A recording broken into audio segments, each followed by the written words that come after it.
বিভিন্ন পর্যায়ের কর্মকর্তাবৃন্দ, শিক্ষা পরিবারের সদস্যবৃন্দ, সাংবাদিক, অভিভাবক এবং শিক্ষার্থীবৃন্দ,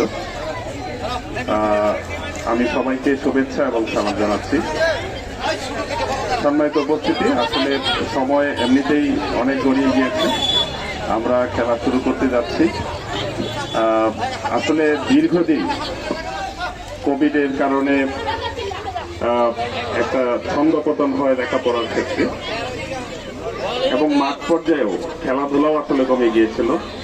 আর এই সুযোগে মোবাইল আসক্তি আমাদের ছেলে মেয়েদেরকে লেখাপড়া থেকে, খেলাধুলা থেকে দূরে সরিয়ে দিয়েছিল। আমরা মনে করি আজকের এই আয়োজন তাদেরকে আবার মাঠমুখী করবে, ক্লাসমুখী করবে।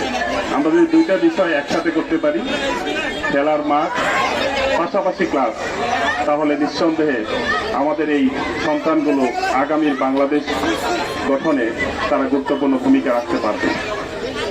আমি আজকের এই সুন্দর আয়োজনের উদ্বোধন ঘোষণা করছি এবং সেই সাথে সর্বশেষ পর্যন্ত সবাই আমরা এই আয়োজনে সম্পৃক্ত থাকব, সর্বশেষ পর্যন্ত আমরা অংশগ্রহণ করব, এই আশাবাদ ব্যক্ত করে আমি আমার কথা শেষ করছি। ধন্যবাদ সবাই।